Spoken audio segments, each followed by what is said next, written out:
Morning बच्चों, अगला topic जो है किरण आरेख का उपयोग करके गोलीय दर्पणों द्वारा बने प्रतिबिंब का निरूपण या गोलीय दर्पण में बनने वाले प्रतिबिंब कैसे बनते हैं। प्रतिबिंब बनने के लिए बेसिकली जो वस्तु से अनंत किरणें चलती हैं, लेकिन हम लोग प्रतिबिंब बनाने के लिए दो किरणों को मुख्यतः मान करके चलते हैं, जिससे कि प्रतिबिंब हमको स्पष्ट दिखाई दे और अच्छी तरह से समझ में आए। उसके लिए निम्नलिखित 3 नियम है और 3 नियम में 2 शर्तों को पालन कर करके प्रतिबिंब बनता है। जहाँ पर बिंदु उसको काटती है, कटान बिंदु पर वस्तु का प्रतिबिंब बनता है। इसके लिए 3 नियम। पहला नियम है दर्पण के मुख्य अक्ष के समांतर प्रकाश की किरण परावर्तन के पश्चात दर्पण के मुख्य फोकस से होकर के जाएगी या जाती है। जैसे दर्पण मुख्य अक्ष के समांतर जो किरणें जाती है और परावर्तन के पश्चात मुख्य फोकस से होकर के जाएगी। इसका आप चित्र में देखिए।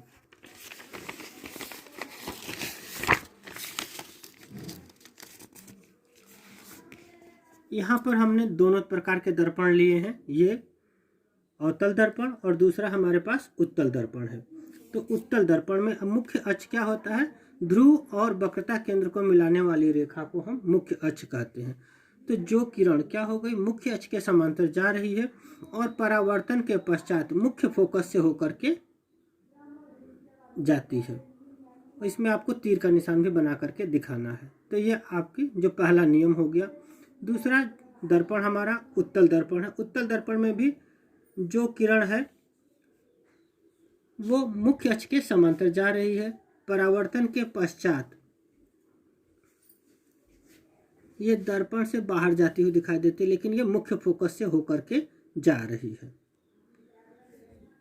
इसी प्रकार दूसरा नियम है अवतल दर्पण या उत्तल दर्पण, दोनों दर्पण हो सकते हैं, कि मुख्य फोकस से होकर जाने वाली प्रकाश की किरण परावर्तन के पश्चात मुख्य अक्ष के समांतर हो जाती है। जैसे आपने पहले नियम में देखा कि अगर प्रकाश की किरण मुख्य अक्ष के समांतर जाती है तो मुख्य फोकस से होकर के जाती है।